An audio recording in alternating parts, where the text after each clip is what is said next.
on the mattress. I dozed off. I immediately started feeling like I was dreaming. I had a dream that my son, I started feeling dreaming. I remember in the dream asking why he was there, who brought him there, and how to get there. And I guess I had enough consciousness to know that he shouldn't be there. So I immediately woke up, and when I did, there was the figure standing beside the bed. Had long arms, skinny like fingers, skinny arms, wings above its shoulders, and its face I could see. Maybe I've got internet Dark. And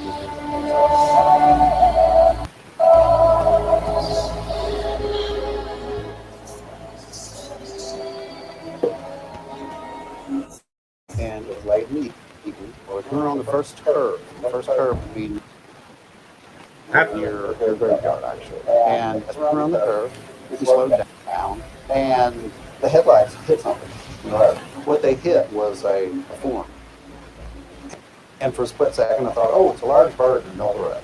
It's kind of stands up a little bit, with just one movement. That part of the house and went up over the house. You actually could hear it. I stood up, turned around to the back window of the bedroom, and you could see the shadow of whatever this was flying over to the back of the house.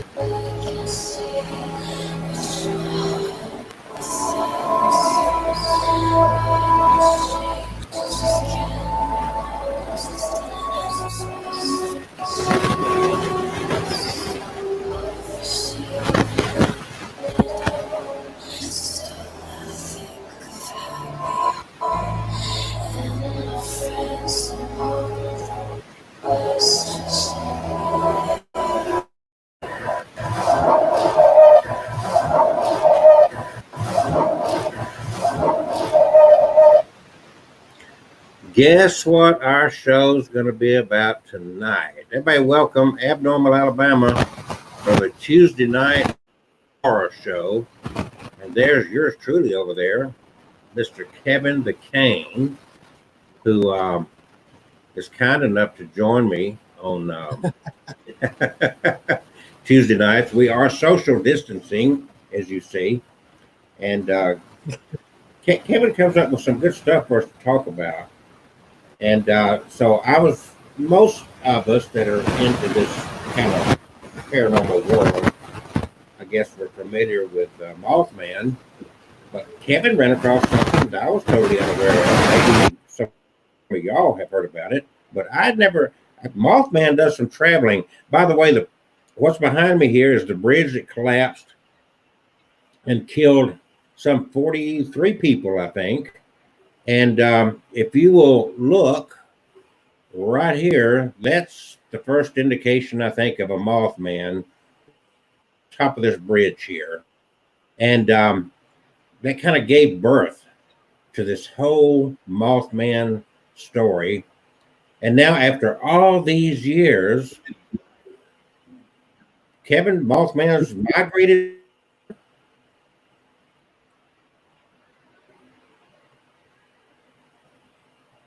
Yeah, Mothman's been seen in a whole lot more places than Virginia. It's seen up in Indiana and Chicago most recently, all across the country. So it's not just contained in Point Pleasant anymore. He's gotten around.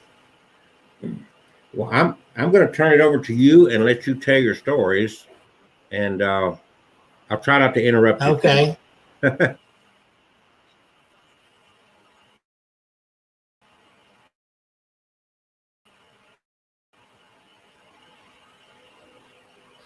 All right, so we've had some recent sightings in Chicago of the Mothman. Now, just so you know a little bit about, in case you couldn't hear the video earlier, a little bit about the Mothman. In West Virginia folklore, the Mothman is a creature reportedly seen in the Point Pleasant area from November 12th, 1966 to December 15th, 1967. This is Point Pleasant, West Virginia, by the way. The first newspaper report was published in the Point Pleasant Register dated November 16, 1966, titled "Couples See Man-Sized Bird Creature."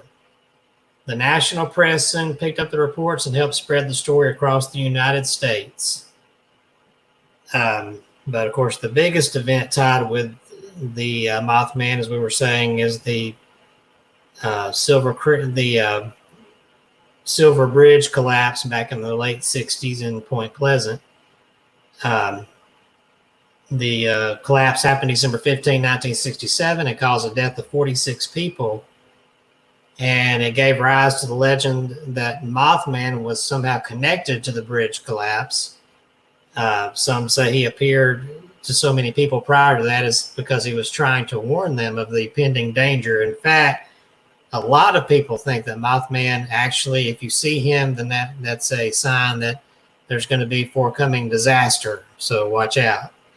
But for a while, there wasn't a lot heard about Mothman. And then it seemed like it spiked, some sightings kind of spiked, believe it or not, in Pennsylvania right around the time just before September 11, 2001. And it was actually in the area where that plane went down, where the passengers and crew were able to fight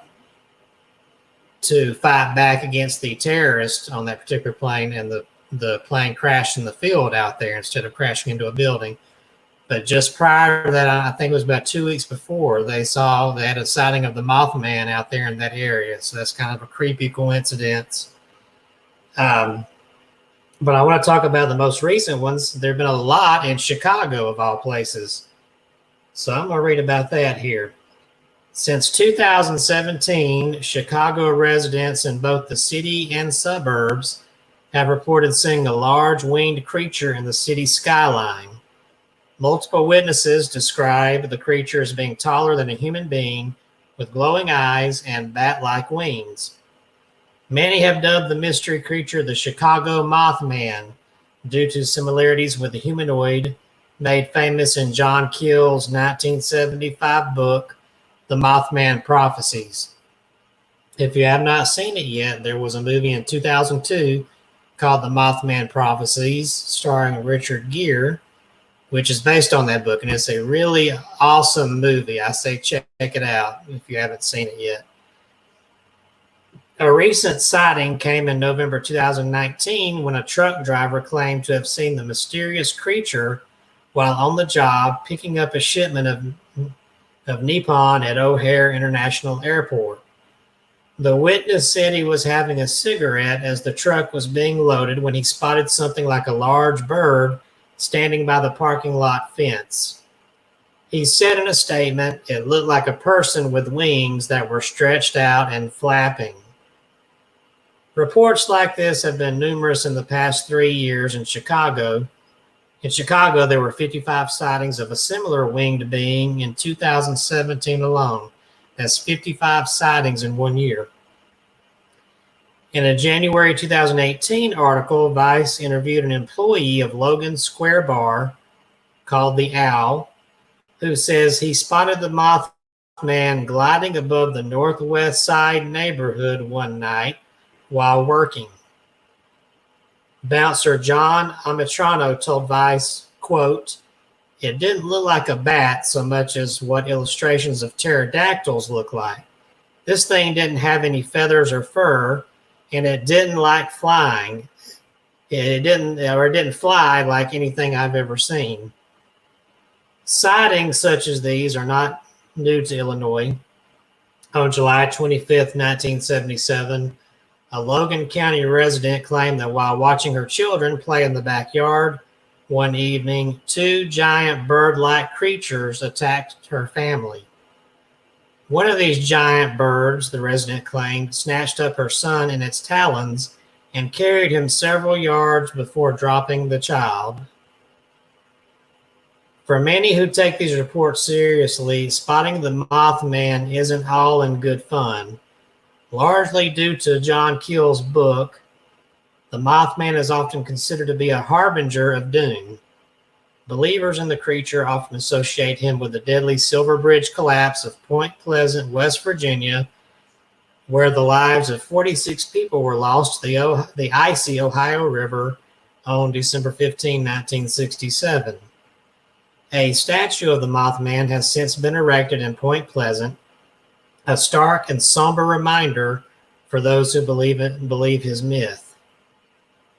Whether the Mothman is the bringer of misfortune or simply a neutral party trying to warn us of inevitable tragedy is a point of debate among paranormal enthusiasts. If Chicago's newest wing resident is the same Mothman that Keel wrote of, should Chicagoans be worried?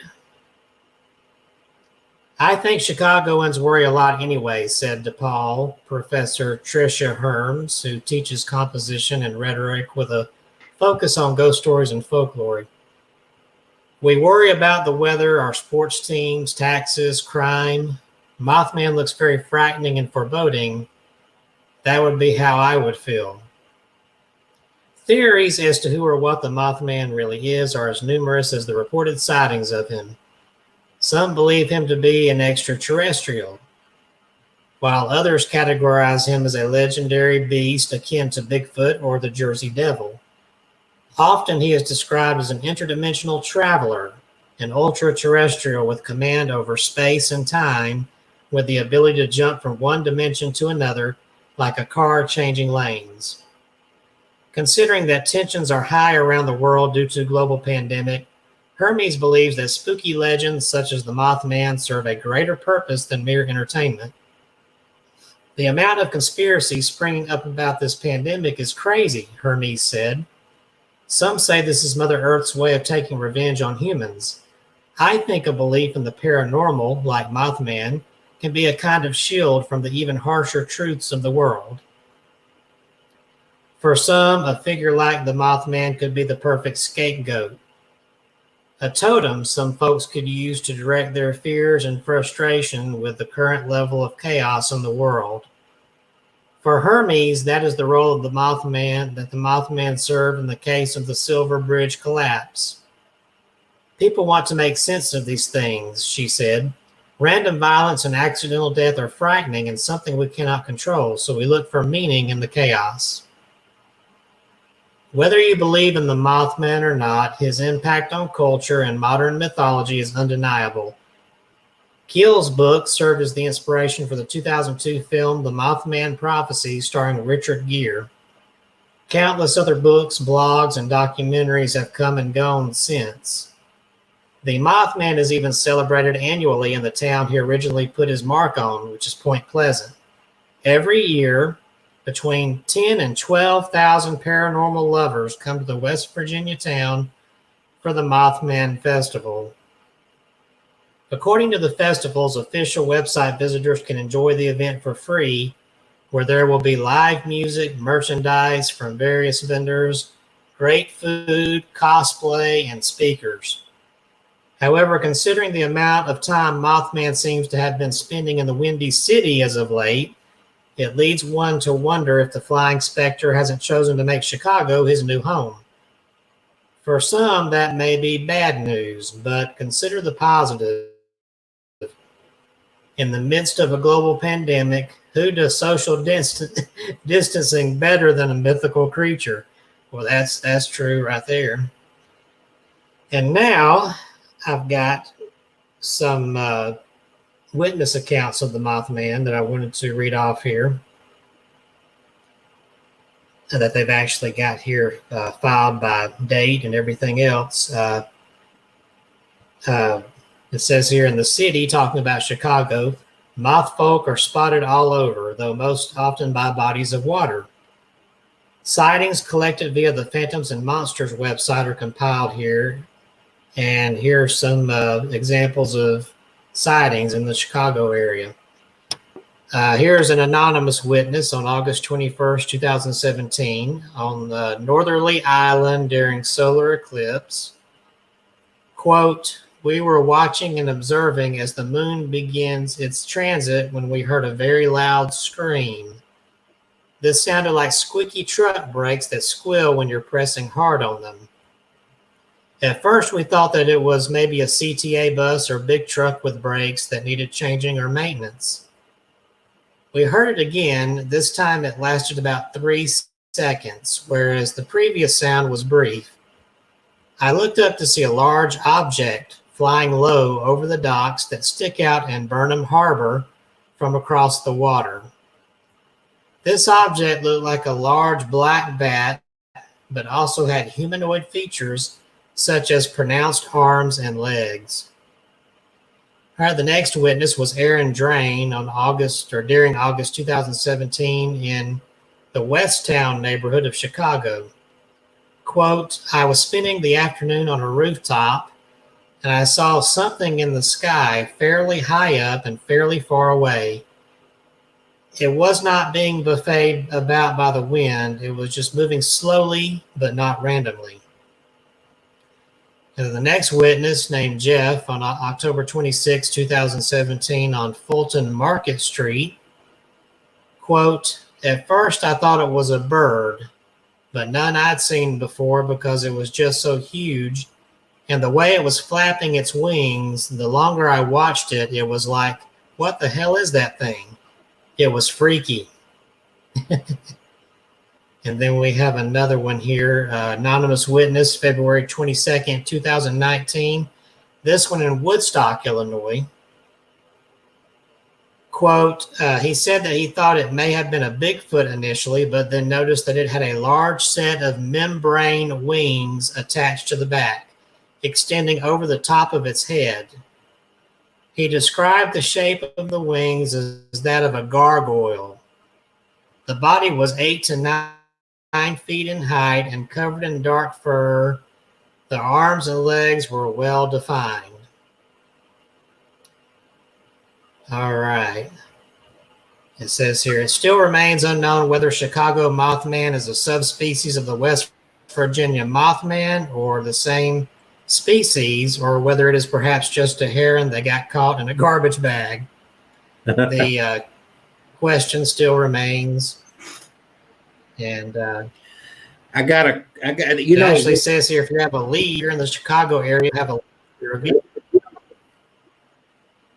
You still there? Go on Facebook or Twitter, contact Chicago Mothman. All right. I want,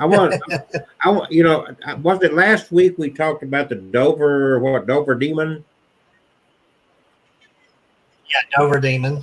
Okay, so I want you to look at something here. Yeah, it was last week. All right, so here is an artist's depiction of the Dover demon, right? Remember that? Uh-huh. Now, I want you to look at the Mothman. It looks like the Dover demon with wings.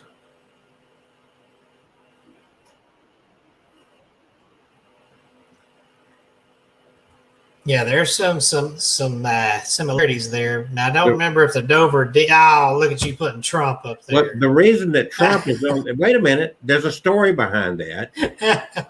Last September, they had the Mothman Festival. Oh, okay. Tweeted about it. So he actually tweeted about it. Oh, yeah, I saw that. I read about that earlier, too. So that's why his face is up there. Yeah. But that, getting back to my point again, as you were, the descriptions, the pictures, the Mothman really resembles the Dover demon with wings. Yeah, it's very for the wings. Yeah. Well, maybe they're distant cousins or something. There was a Eve Mothman. Is all I can say. They evolved from the original ant. We evolved. We evolved from apes, and they came from ants. What can I say? So really, a lot of sightings in Chicago. You're saying not just a simple one-time sighting, but a continual bunch of sightings there. Yeah, it actually really the first one started in 2011. So for the past 9 years, they've had a lot of sightings, but mainly since 2017, it's really picked up. So now, where else in the country have we had some sightings besides Chicago and besides Virginia? Right quick here. Study it out. Study it out. This is Abnormal Alabama. As of last week, folks, Kane finally topped 1,000 subscribers to his YouTube channel. Did you ever get to? Did they ever get you straight on the live streaming? I haven't tried it since a couple of days ago, so I'll have to try it again and see. Yeah. So we really appreciate that. I know Kevin does, especially. Now, if you look at the banner, Yes. the ticker at the bottom there, Abnormal Alabama, go subscribe to us. I've spent over a year trying to help Kevin out. Now I need to help myself out. Abnormal Alabama, go over there, subscribe. If you don't subscribe right away, Mothman is going to get you. Oh, yeah. I'm actually seeing here that there were sightings in the UK. All the way. International Mothman. I wish I had the right music for that. Yeah. All right, everybody. International Mothman, presented to you by Kevin Kane. And folks, if any of you guys want to call in to talk, if you have some sighting, something similar to Mothman you want to talk about, you can call, and we will talk and let you talk on the air. Nonetheless, right here, live. Go 205-473-1932 is the super hot request line. And I'll be glad to let you talk to Kevin and share your story. Now, I was at the pharmacy day before yesterday, and I had on my Abnormal Alabama little Bigfoot on it. And the pharmacy lady said, what do you do? I said, nothing. She said, no, you got that shirt. It says it's got a Bigfoot on it. And she was talking about somewhere around Thorsby, I think it was, some kind of stone quarry down there. And she was talking about she has seen Bigfoot down there. Anyway, she joined us on Facebook, but she's supposed to get back with me on her stories. So right in our area is supposed to be Bigfoot sightings. I don't know why around that story she's talking about. I don't even know exactly where that is. I don't know if Catherine knows where she's talking about or not, but I am fascinated by it, and I'm sad that she hadn't got back with me in regards to that yet. Catherine? I'm not familiar with it, but I will look it up. Okay, I think she said around Thorsby, somewhere in that vicinity. But she said she personally had had Bigfoot sightings there. I guess just driving down the road, kind of like these people that has seen Mothman. It's not like unlike Bigfoot, I guess Mothman. Kevin, have you found anything to indicate that people are, Bigfoot? You got all these hundreds and hundreds, probably now thousands of people tromping through the woods trying to find Bigfoot. Is anybody seeking Mothman at that level? I don't think it's quite at that level, but there are some people out there. In fact, that John Keel, who I mentioned during that talk, who wrote the Mothman Prophecies, he spent several years trying to track down the Mothman. In fact, John Keel, you might be interested to know, he's the one that coined the phrase "Men in Black." Okay. Because when he was trying to investigate the Mothman, and a couple of men in black showed up and told him, "Knock it off, stop it, knock it off." I think but he kept on, and he started getting calls from a strange individual named Indrid Cole, whose voice, when it was analyzed,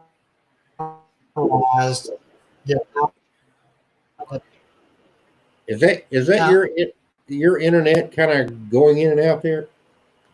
Whose voice, when analyzed on the recordings, John captured did not turn out to be human. They don't know what he was. He was calling John Keel and claiming to be the Mothman. Okay. So if you see the movie, The See Mothman Prophecy, okay, yeah. I think that I interrupted Catherine. I mean, yours is kind of going in and out from my end, so I have no idea where it's coming from. I interrupted Catherine. Were you something else you wanted to say? I did not know there was a Mothman festival in Alabama. Either tell us about that. Hold on just a second. Let me get to it. So there's a Kevin. Did you know there was a Mothman festival in Alabama? And I'd be curious to know exactly why there would be a Mothman. Has somebody seen Mothman in Alabama? Have you searched, Kevin, for Alabama Mothman? She's on mute, so I don't know. Kevin, I'm not muted. you what? I'm not muted. I think Kevin's internet's going in and out. Okay, Kevin. Yeah, I think it's Kevin. Kevin, have you found any? Have you looked for any Alabama Mothman sightings?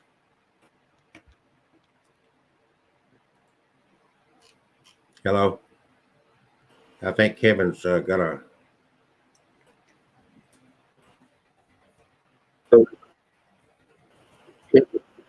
Kevin's got a. Now, see what Kevin, you got an internet problem over there, brother. Kevin's internet, he just. can you hear me? Now I can, but you're lagging behind, and yours is choppy over there. I just confirmed that your internet's the problem. Okay, let me take. You want to disconnect and reconnect and come back, or what? You're froze. Now you're back.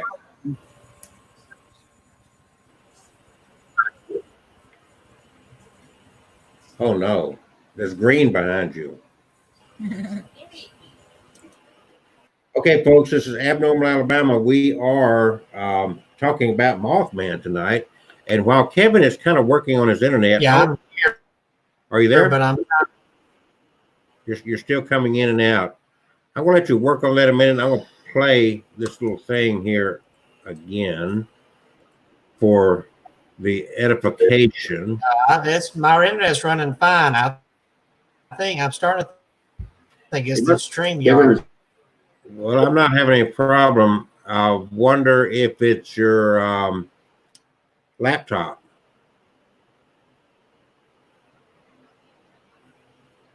Yours is choppy on mine ends. Catherine, am I coming in okay with you? You're coming in okay with me, but I'm not sure I'm coming in okay with you. I don't see how it's running Yeah, fine Kevin, on everything else. You are the only one that's having a problem. You want to shut yours down and come back? Reboot? Because when I hear her, there's no issue, and she's not having any problem hearing me. So I'm going to do this real quick, and we're just going to go like this for a minute. As I laid on the mattress, I dozed off. I immediately started feeling like I was dreaming. I had a dream that my son was standing beside my bed. I remember in the dream asking him why he was there, who brought him there, and how did he get there. And I guess I had enough consciousness to know he shouldn't be there. So I immediately woke up. When I did, there was this figure standing beside the bed. I had long arms, skinny like fingers, skinny arms, wings above his shoulders, and its face, I could see dark, large circles.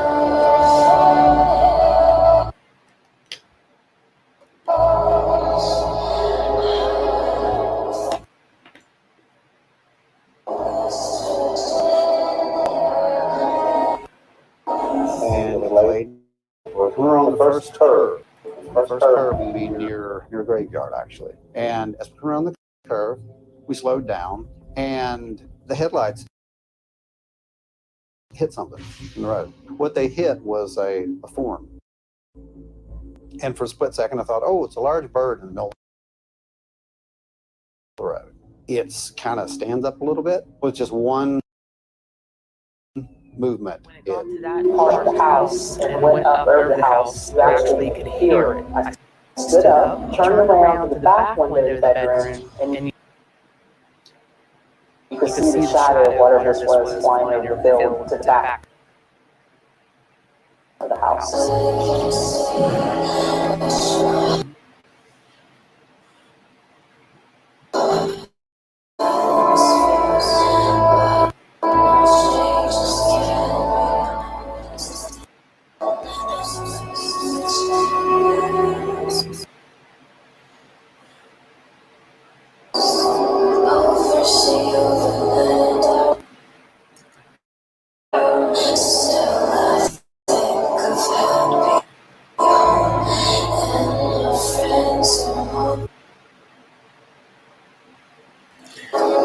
Okay, I'm now thinking I've got something going on there because I keep having that problem, but I don't know, I've got internet problems.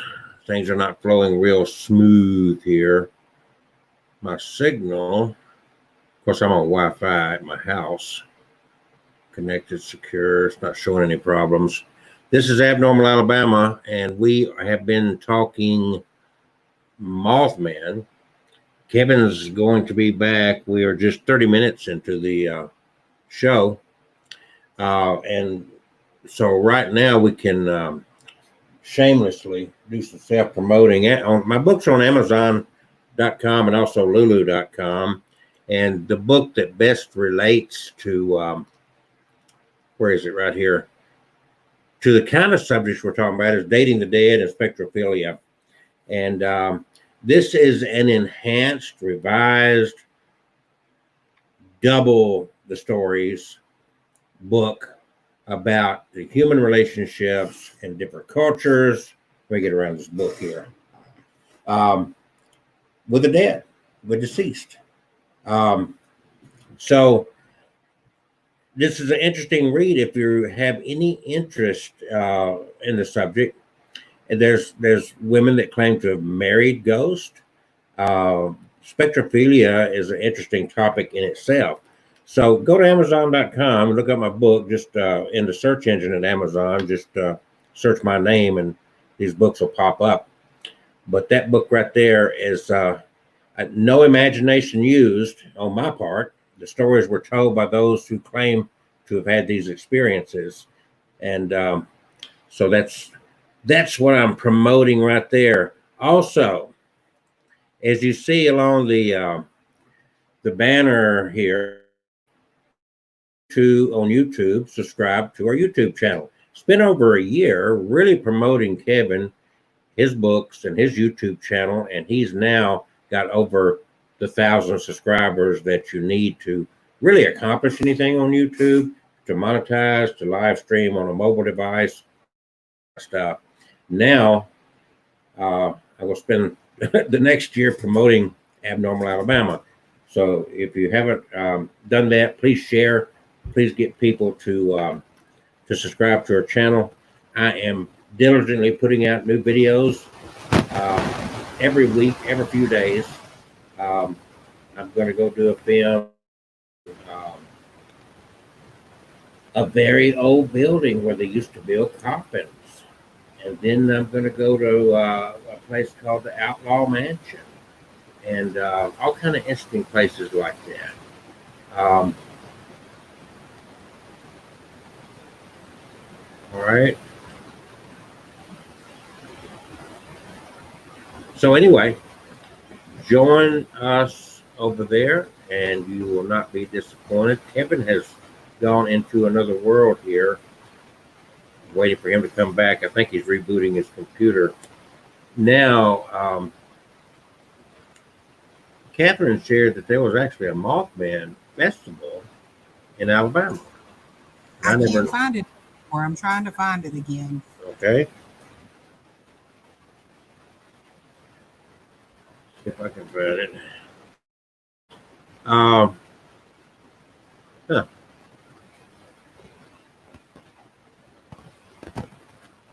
So I'm looking for the same thing, and it's not popping up for me either. Let's go over here.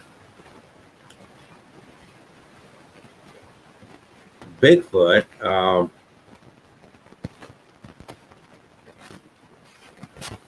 And of course, we did ours over a year ago in February.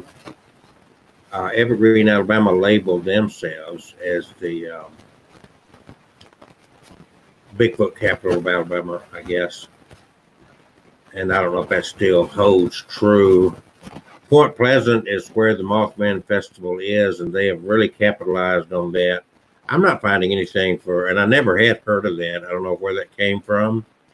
The Birmingham News, 25 years ago, tourists descended in Alabama.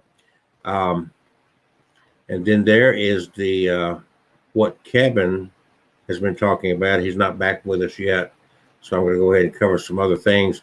This is an interesting story in itself, and I'm going to talk about that for a minute while we're waiting on Kevin to come back. So please let me know. I can't see. I'm going to be on another screen here. So if Kevin comes back, please enlighten me, if you would, verbally. This article was written in January of 2019, and this experience took place 25 years ago. Okay. Now he's put him up there. Okay, Kevin, you've gone back to your regular desk.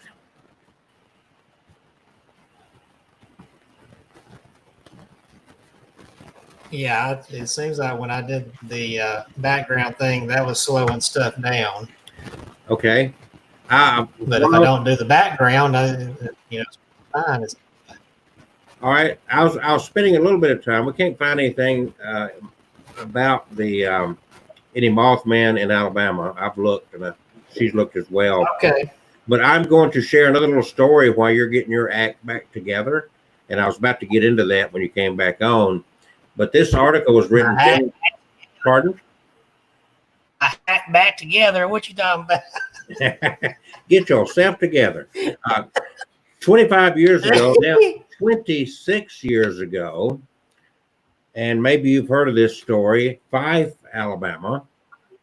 Tourists descended on a tiny Alabama town in wake of UFO sightings. That's up in the area of Gunnersville, Boaz, along that stretch there. The prospect of seeing a UFO lured more than 4,000 people to this town of 1,300 in northeast Alabama. But for all the hoopla, no unidentified flying objects were sighted. Visibility was difficult because of clouds and light rain. Fife got on the UFO circuit February the 10th when a woman reported seeing a strange light in the sky, and the police also later reported seeing a large lighted object passing silently over them. Numerous other sightings have been reported since then, and that was the report from New York Times back in March 6, 1989, which of course is 26 years ago. The DeKalb County is where Fife, Alabama is. It became a center, and it got national attention from these UFO sightings. On February the 11th, 1989, the first call was made to the Fife Police Department. A woman reported seeing a strange object in the sky. By the end of February 12th, more than 50 residents had reported seeing the strange objects, including the town's police chief and his assistant.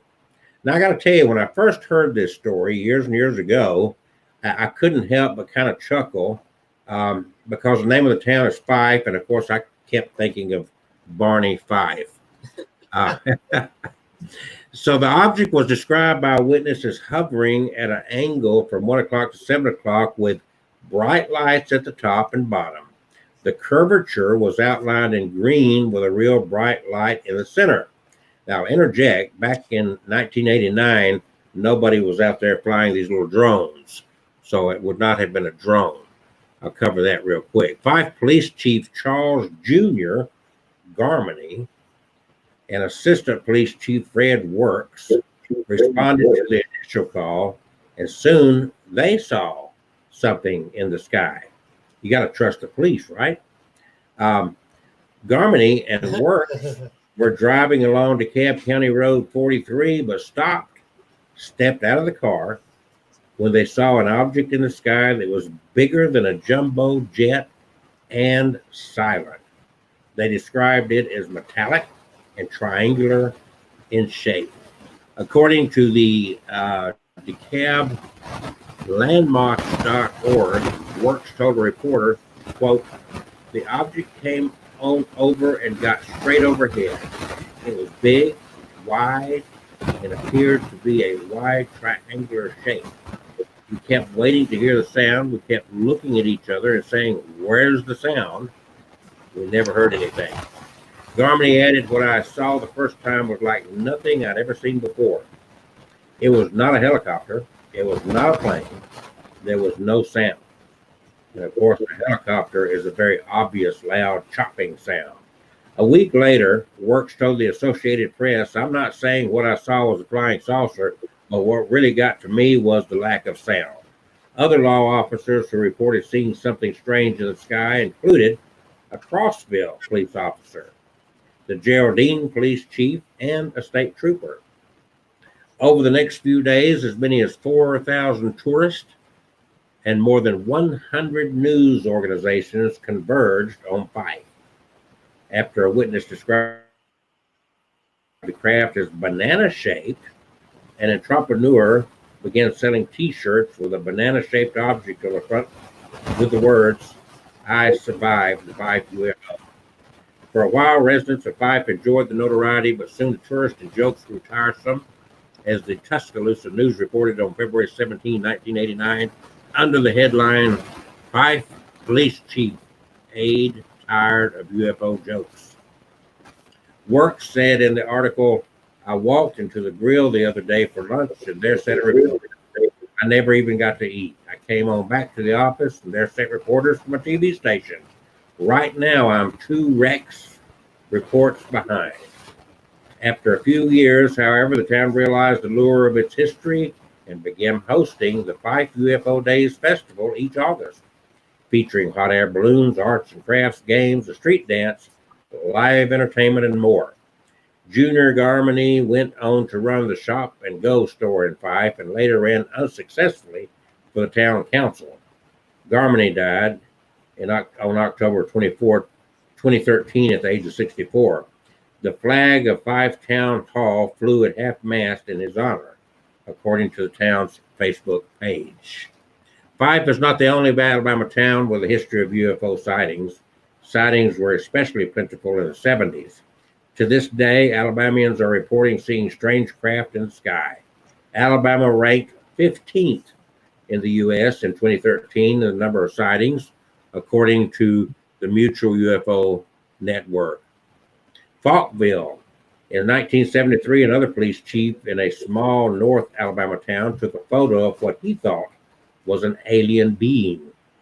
That October, Falkville Police Chief Jeff Greenhall responded to a call from a woman who was excited as she reported seeing something strange. Greenhall responded and came up on a 6-foot-tall metallic creature with an antenna on its head.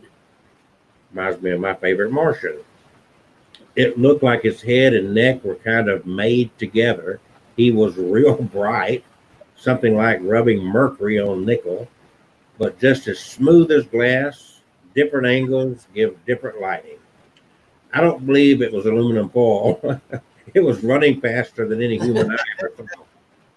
Greenhall was ridiculed and lost his job. Many people believe someone played a prank on the chief. However, the photo he snapped of the creature that night can be seen in books on alien life. Over in Moundville in 1976, the other side of Tuscaloosa, an anonymous witness told the Tuscaloosa News what he saw in October of 76. The thing dropped out of the sky like a rock. Just when I thought I was about to be crushed, it pulled up just short. I looked up again and the light as bright as the sun blinded me. Then we go up to, I guess, Blount County with Hayden in 77. Mr. and Mrs. Terry White were driving toward their Blount County home with their children in the car, and they spotted a 65-foot long craft. It was something coming out of the bottom of the object. It looked like pads. They were half the width of the object. And then back over to Tuscaloosa in 1977, a local teenager, Stuart Lewis, told the Tuscaloosa News, what I found was beyond my imagination. It was kind of a triangular shape in object with the shape of a pool rack. It had a deep yellow glow. It seemed like it was thrown out of an explosion. It was tumbling, but it was moving slowly on a line. So there's some UFO stories, quite a few UFO stories for Alabama there. Ladies and gentlemen, you've joined us here on our regular show on Tuesday nights. And Kevin is back with us. He lost his doll head behind him. And let's see, we got Patrick McKeever is with us here. Patrick, thanks for joining. You're welcome for being here, and thanks for sharing. Let me put up here what he is sharing. More Bigfoot in Bankhead Forest than any other place on the planet in summer months. And yeah, Bankhead Forest. I agree. And then what do we got here? He says orbs. 2013 was the year he had many problems with giants. It was a strange year for spiritual energies. Some people don't know it, and you can check this out, but up in Etowah County, the Gadsden area, on a private land, they were doing some excavating. I don't remember if they were trying to dig for the level, exactly why, but they found some skeletons of giants. And that's documented. You can look that up. I don't know the entire story or how old that was, and I don't know if that area is accessible to go check it out or not. And then Patrick comes back. We're going to have a long chat soon. I thank you. We'll get some good out of what I can teach you about Sasquatch and orbs. Patrick, we'll have you on, and thanks for joining us. What can I say? Now we're going to go back to our partner in crime here, a guy by the name of Mr. Kevin McCain, who now has, everybody give him a big round of applause here. Get Catherine back on so we can all do this. A big round of applause for Kevin for reaching his 1,000 subscribers on YouTube. Are you ready, everybody? Yay, Kevin. It took a long time to get there, but he made it. We're talking about Mothman tonight, but Kevin, first of all, share about your books a little bit. We haven't done as much, you haven't anyway, self-promotion. Do you have your blood painting book in hand there? Can't see it. The blood painting right here. Can't see it. There it is. There we go. Now, where will we get this book? Ooh. Kevin Get Kane. this book in. Books fascinating about that book is based on a true story. It's based on a true story, first of all. Second of all, it is, I think you've got the painting in your house. And thirdly, that book is available. Yes, I do. Not only in print, but also in audio form on Amazon. So, yes. Tell them about this. iTunes. You can get it on iTunes, Audible, and Amazon on audiobook performed by Lynn R. Thomas, who's a fabulous voice actress. And then you can also get the paperback at Amazon, Barnes & Noble, Books A Million, or just go to myhauntedDolls.com, which you'll see right down here, this web address right here. And you can order a copy from the shop. And also available on Audible and audiobook and paperback is The Legends of Indian Narrows, which is the of ghost stories from my childhood neighborhood, which is also on audiobook and is performed by me. So if you want to hear me reading the stories, go check that out, or just buy it in paperback. Also at myhauntedDolls.com and Amazon, Books A Million, all those places, Barnes and Noble. It's even on eBay out there. All online book retailers. And while you're at myhauntedDolls.com, be sure to click on the links, and you can find my YouTube page there, My Haunted Dolls Kevin Kane, for my EVP and Spirit Box sessions, and Phenomenon. the video stories items. Yes, the phenomenon. The phenomenon. Yeah, and I believe you're working on a new book as we speak. Yes, 2014, I published a book called My Haunted Collection about the original items I collected that are haunted.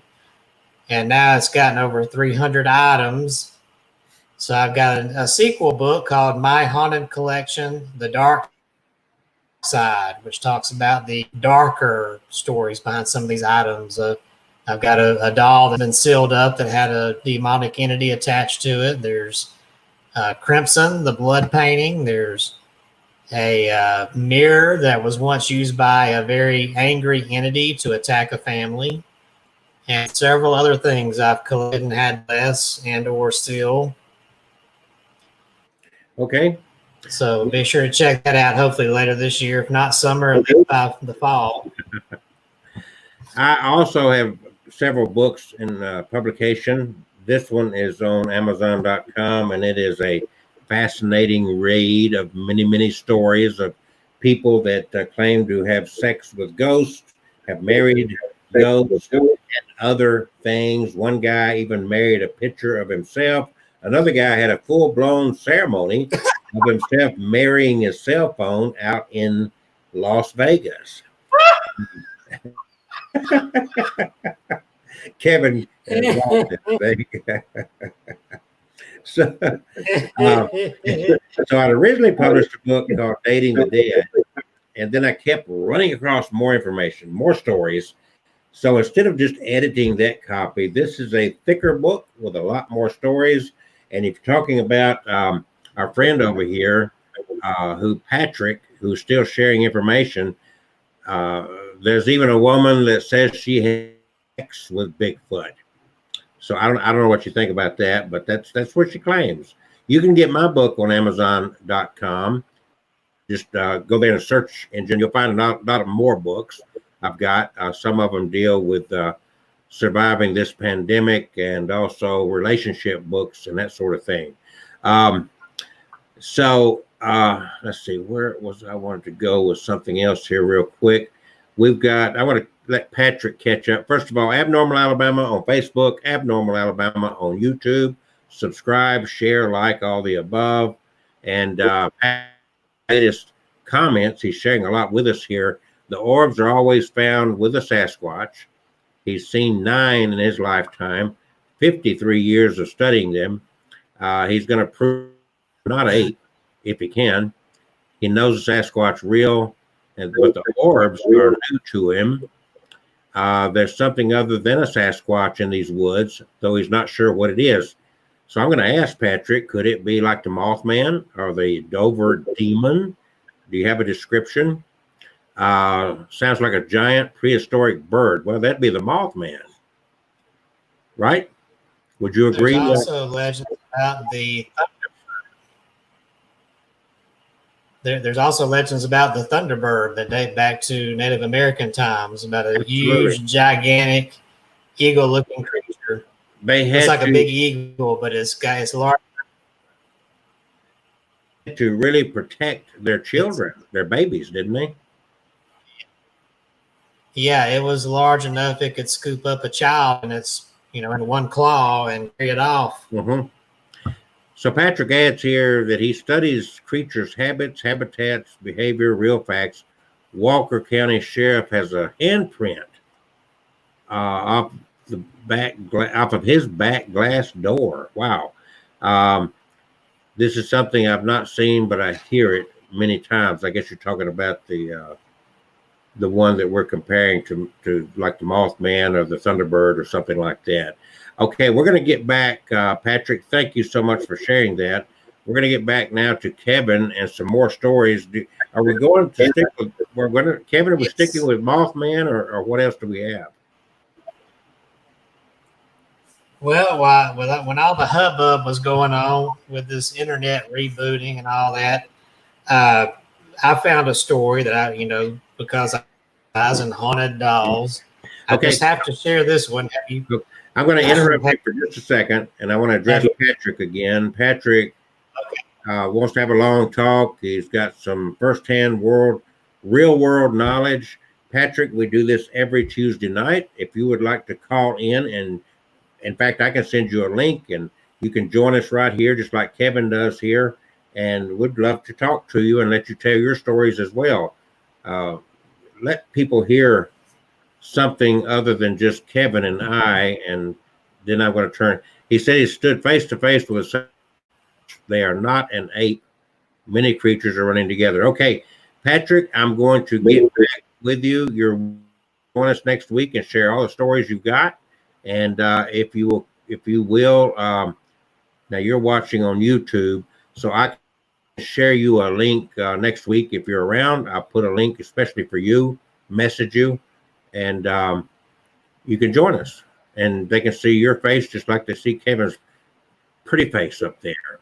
So, Kevin, you're going to share some more stories, and I'm going to turn it over to you.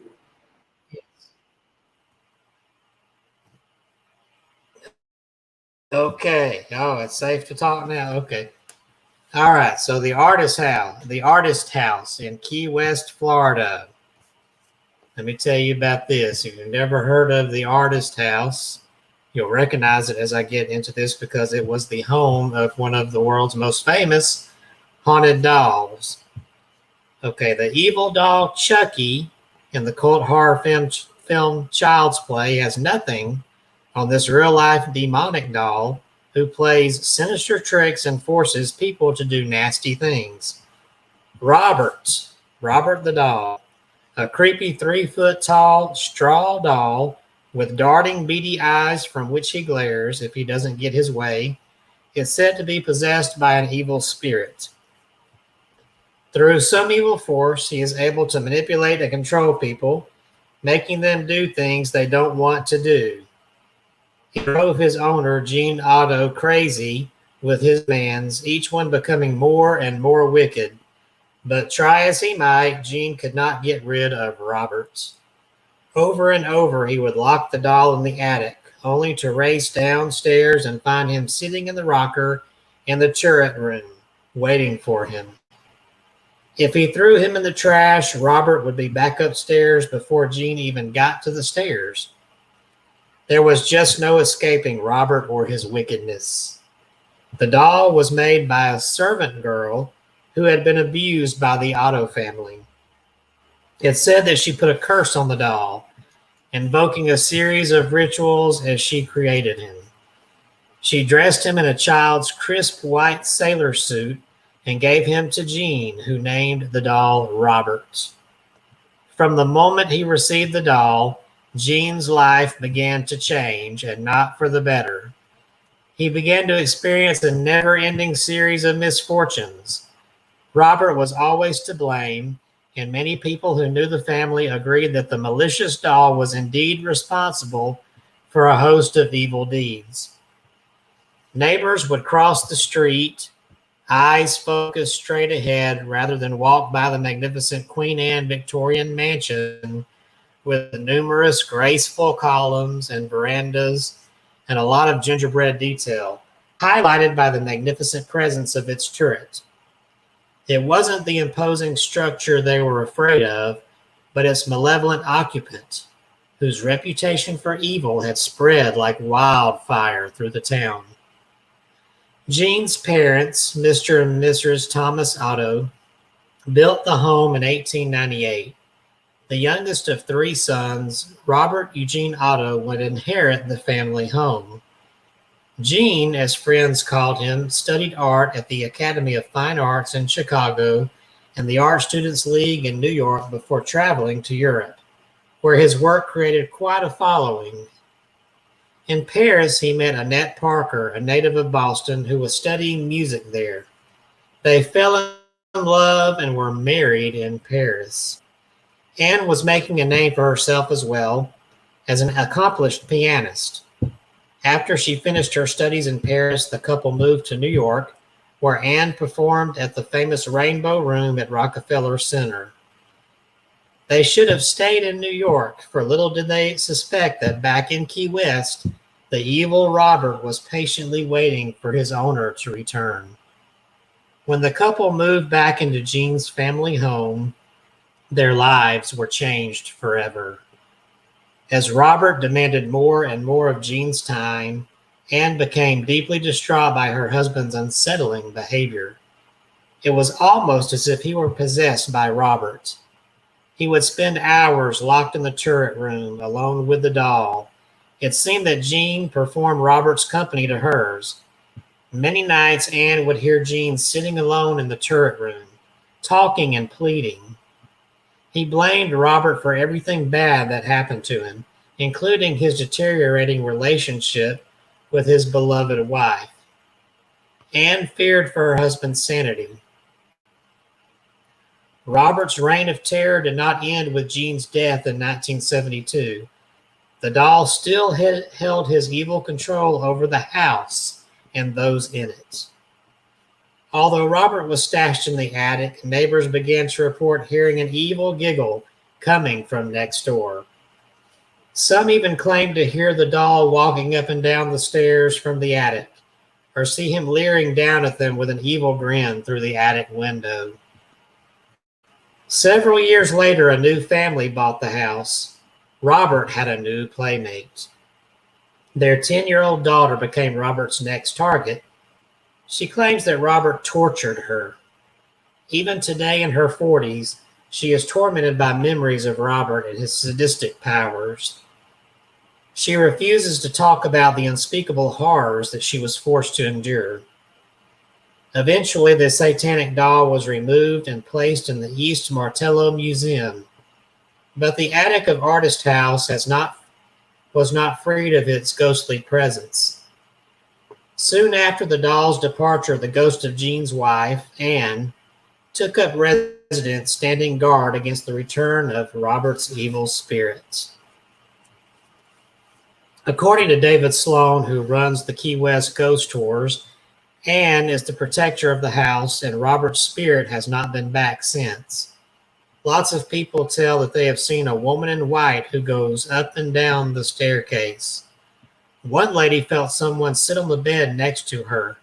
Then the pillow went down like someone's head was lying there. Another guest complained that a woman had come through his room.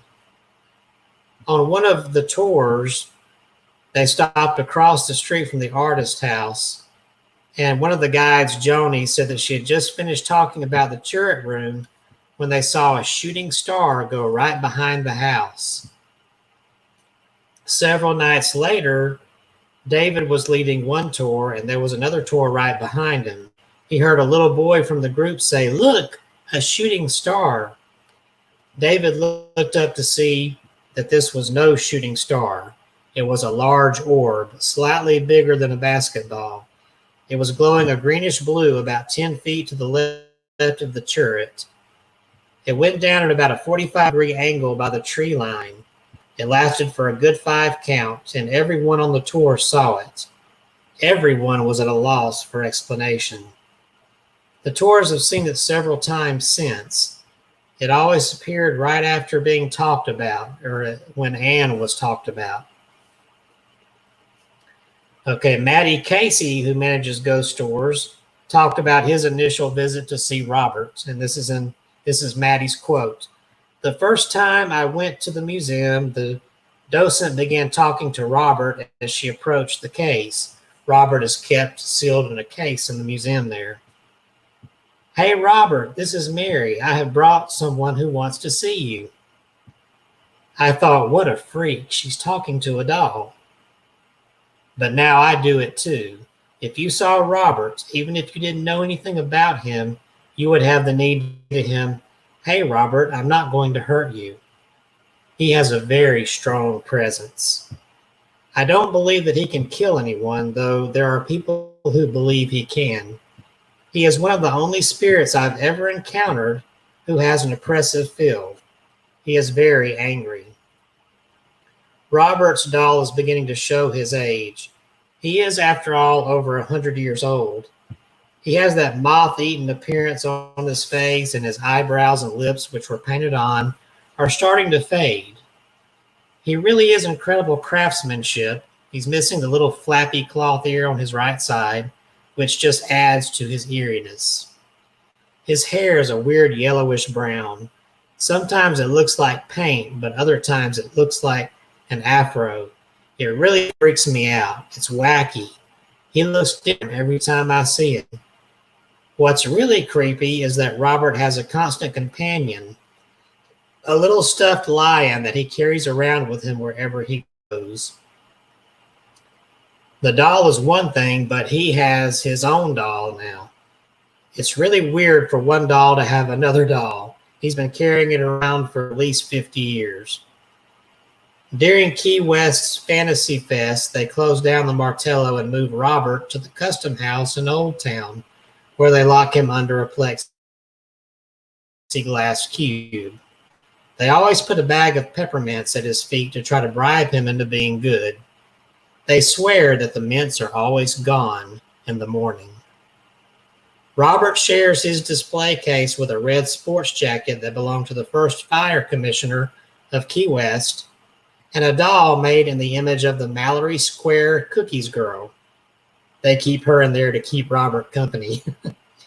There he sits all day, leaning back in his chair with his little toy lion in his lap. Many of the people working at the museum believe he gets out on his own. They say that he hides the key to his case, and at night he lets himself out and walks around. Recently, they cleaned him up and sewed his neck back together. The day after they cleaned him, the bottoms of his feet were dirty again, and there were tiny footsteps leading down the hall to the door. Every Christmas, the museum puts Christmas trees up and down the wide hall where Robert is displayed. Late one evening, Lois, who works there, was walking down the hall, turning off every light individually. When she got to the end and turned around, several of the trees had been lit up again. Then she heard a rapping on the glass. Knock, knock, knock. She went over to Robert's case, and his hand was at the glass. There is no way to explain how his hand could have been hanging up there at a 45-degree angle. She left very quickly. The Artist House today is a bed and breakfast that you can spend the night at if you dare. The best room to stay in if you do try the bed and breakfast is the room where Robert resided. Robert spent most of his time in the attic room, where he had his own little room above the Tourette room, now called the Tourette Suite. This room has the following description in his brochure: a king bed, private bath with antique clawfoot tub or shower, private dressing room, French doors to the veranda, and fairy tale stairs that ascend to the upper mezzanine. Here you will find a double bed, dresser, desk, and 7 tall, magnificent windows that look out over Old Town. There is no other room in Key West quite like this one. But don't be fooled by this flowery prose, because this was also the spot where the evil Robert plotted and planned all his wicked misdoings. So there are 6 guest rooms today and suites in this elegant Victorian mansion, and they're filled with period furnishings. The rooms have 12-foot ceilings, richly detailed original wall carvings, splendid woodwork and fireplaces and private baths, some with clawfoot tubs, and a continental breakfast is served in the lush and intimate tropical garden by the antique fish pond. The old cistern is now the site of a huge 10 by 12 foot in-ground heated spa with fountain, surrounded by the original 100-year-old bricks. So it is a beautiful place to check out if you like bed breakfasts, which I do, especially historical ones, and especially haunted ones. So one day I got to get to Key West and visit Robert the doll and spend the night in his house. Well, And see what happens. There's more down his there. His old house, I should say. He's in Key West, so visit him if you dare. There's a lot more than just that haunted doll. I want to see the coral mansion the guy built. Yeah, there's a lot. You know what I'm talking about? Hello? The Coral Mansion? Yeah, you familiar with that? The Coral Mansion? Yeah. I think I've heard of it. Okay, I'm going to share a story from Alabama. Have you heard of the Gaines Ridge Dinner Club? I haven't heard that one. Built in 1827, the Gaines Ridge Dinner Club was originally called the Hearn Place. Its first owner, Ebenezer Hearn, was a soldier in the War of 1812 and a Methodist circuit rider. Betty Kennedy, the owner of the Gaines River Dinner Club, says that Hearn is known today as the father of Methodism in Alabama because he founded more Methodist churches than any other person there. Mrs. Kennedy's great-grandfather purchased the house in 1898, and it's been in her family ever since. My great-grandfather's last name was Fail, F-A-I-L. When we opened the business in 1985, or 1985, nobody thought we'd stay open for more than 6 months. So we really couldn't call it the Fail Place, with everyone thinking it was going to. Never really owned it, though. My mother did. He put a lot of work into it. Some experts might speculate that the spirits inside the old house were awakened when her father began remodeling. The house has changed in appearance from when they first moved out there. Her father was an engineer and he changed the front totally. Originally, there was a little stoop of a porch in the front. It was just an old farmhouse with one-story porch. Somebody gave him some columns, so he felt he had to put the columns up. If anything was left over from a work site, he brought it out there and added it to the house. The kitchen that we use is the original kitchen. At one time, it was detached from the house. My father jacked it up and put logs under it, rolled it over, and joined it to the house. A lot of old houses were like that. They had a breezeway connecting the kitchen because of fire and heat. The ghostly activity at the Gaines Ridge Dinner Club started up after the restaurant had been open for 3 or 4 years. I was still working for the government and lived in Oakland and didn't have my little house out there. I had come down to get ready for a party the next day. One of my cooks lived up on the road, just up the road. She worked for me for about 15 years. She was helping me that night. I don't know exactly what. The two of us were in the kitchen working, and I needed a cook pot from upstairs. So I went up to get it. It's a good ways from the kitchen, and while I was up there, she screamed and said, "Miss Betty, come quick. Oh, Lordy Jesus." It just scared me to death. I thought she had cut herself on fire. She screamed so loud that I dropped the pot and went flying down the stairs. I opened the door and just burst into the kitchen. I said, "Maggie Bell, what in the world is the matter?" She looked up at me. She was just calmly chopping onions. She said, "Miss Betty, I didn't call you. I didn't see anything. If the voice wasn't way off, it was as if she were just at the foot of the stairs. The voice wasn't way off. It was like it was just at the bottom of the stairs. My great grandmother's name was Betty, so I don't know if whoever was calling her or calling me, because she did live there briefly.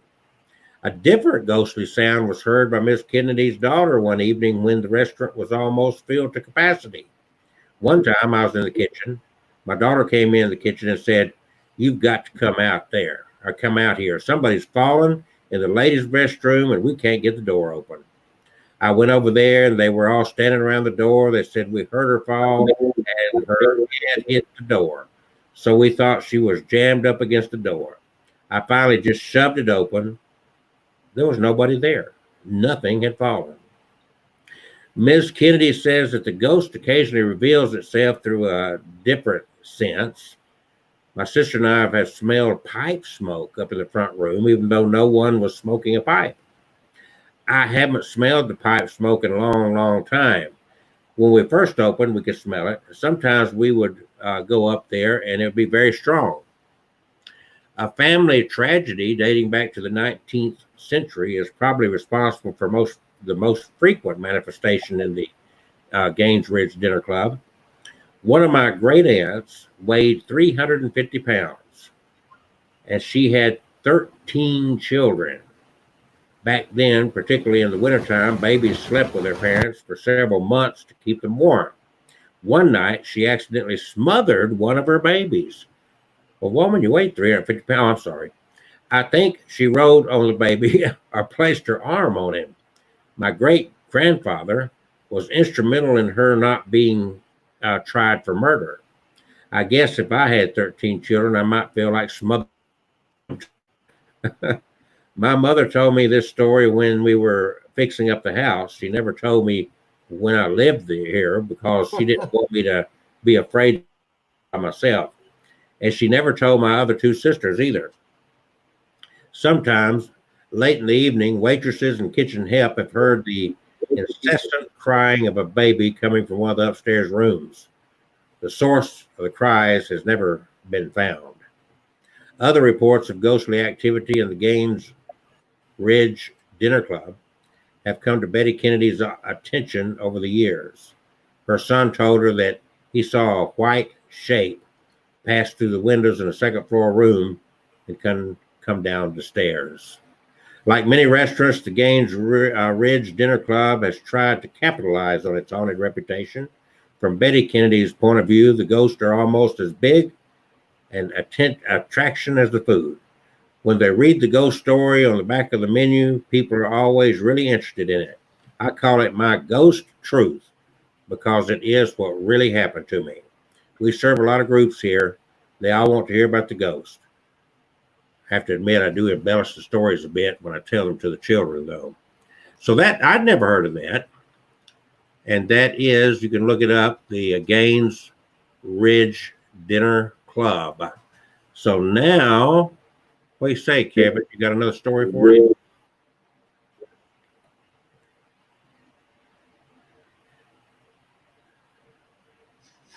Yeah.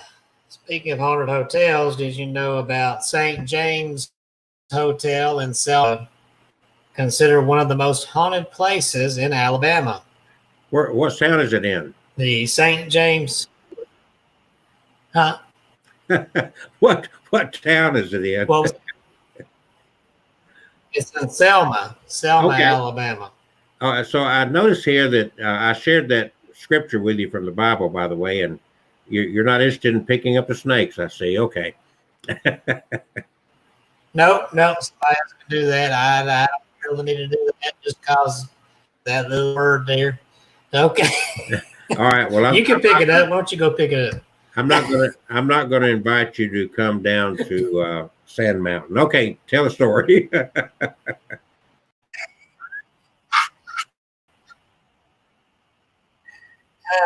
St. James Hotel in Selma is considered to be one of the most haunted places in Alabama. Many visitors to the hotel have reported accounts of hauntings and paranormal events. Located in the center of the historic district overlooking the famous Alabama River, the building was constructed in 1837 and opened as the Brantley. Civil War, the Brantley was occupied by Union troops during the Battle of Selma. Due to its concentration of Confederate arsenals and factories, the occupying army burned much of the city. Fortunately, the St. James and other structures on Water Street were spared. Together, they form the heart of the revitalized historic district and represent one of the finest collections of antebellum industrial buildings in the South. Following the war, the hotel was operated by Benjamin Sterling Turner, the first African American ever elected to the United States Congress. He reportedly hosted the legendary outlaw brothers Frank and Jesse James in 1881. In 1892, the hotel fell upon hard times and ceased operations. The doors were closed on the building and were not reopened for a century. A group of investors purchased the old hotel, and after putting in approximately $6 million in restorations, they were able to officially reopen the doors of the establishment in 1997 as the St. James Hotel. Since its reopening, two of the most reported hauntings in the hotel include Jesse James and his girlfriend Lucinda. Several have claimed to have seen the apparition of a man dressed in attire that was common for a man in the late 1800s. He is often seen in the rooms in which he typically stayed, which are rooms 214, 314, and 315. However, he also has been sighted at a certain table in the bar. Many things are known about Lucinda. For one, she enjoyed the scent of lavender so much that when someone smelled the scent, they knew she was near. Today, several witnesses claim they are able to smell lavender with no logical explanation. In other instances, a full apparition of Lucinda is said to be walking the halls of the structure. In the area of the courtyard, many strange events have been reported. First, several witnesses have observed what appears to be residual hauntings of individuals who are fully clothed in dress that was common to the 1800s. They seem unaware of the living that surrounds them. Additionally, the sounds of apparent ghost dogs can be heard in the area. Jesse James, some have said, once owned a black dog that was his companion for many years. Many guests at the St. James have reported hearing a dog running up and down the halls. Also, guests in the hotel would often complain about a dog that would bark nonstop in the courtyard. When management would look into their complaints, no dog was ever found in the courtyard. Whether you believe in the supernatural or just enjoy visiting beautiful historical landmarks, the St. James Hotel should be added to your list of must-see Alabama locations. It's located at 1200 Water Avenue, Selma, Alabama, 36701. So check that out. St. James Hotel in Selma. I have seen that every year except this year so far. Downtown Selma, which Selma is a nice little town, a lot of history there and a lot of homes. But every year they have a chili cook-off type of thing, like a chili festival, which I love chili. Do you like chili? Yes, I love chili. Oh gosh, I went there. It's been a couple of years, and I went, and boy, I tell you what, to get a little cup bowl of everybody's chili, and you vote on who's got the best chili. And some of the chili I care for. I like the old fashioned chili. Some people I don't like. Some people make a sweet chili. You know what I'm saying? I like the regular beefed up chili. But anyways, just regular chili. Yeah. I mean, just almost an endless supply of chili, live band, entertainment. Just they shut the street down, a wonderful festival, and it's right in front of that. I guess is that kind of like a bed and breakfast, or it's a motel hotel that you're talking about there? But, it is. Huh? Yeah, it is a hotel. Yeah. And I think it's right on that main street as you go across the bridge there. I think it's where I see the sign that you're talking about. If you ever can get down to Selma, a lot of wonderful history there, a lot of nice, just dry neighborhoods, those old homes. I can imagine the stories. And of course, a lot of people don't realize that Alabama's highest elected official we've got a vice president that was from Alabama, William Rufus Devane King. He named Selma. He also served as senator for about 15 years, lived in D.C. with the future President Buchanan. He served as vice president under Franklin Pierce. A lot of interesting facts about him. He's buried in a little mausoleum right there at that main cemetery, which, if you like going through cemeteries, have you ever been to that cemetery, Kevin? The one in Selma? Yes. Yeah, I've been by there. It's a beautiful cemetery. Oh gosh, yeah. Right in that main entrance, there's a little mausoleum to the right, and that's where William Rufus Devane King is buried. I'm sure you've also been to Okahaba down there. I haven't been down there yet. You haven't? That used to be. It's a ghost town. There's an old slave cemetery. Yeah. More than once, I've caught paranormal activity there. You go to my website, AlabamaGhostTours.com. I've got a picture from there that caught a female figure of the upstairs window of the old abandoned slave quarters. There's also the remnants of bricks laying in the ground of what used to be a Civil War prison there. Acres and acres of land, and you walk on back to the furthest corner back there in old slaves' graves, and there's an interesting story that could be shared there too about what took place as far as a set of keys were concerned that kept disappearing. So I'll let somebody else do that sometime. But yeah, that Alabama is kind of like the Savannah of Alabama. The Savannah, Georgia of Alabama could be Selma. How's that? Yeah. So what do you got else? You got something else? We're down to 8:30.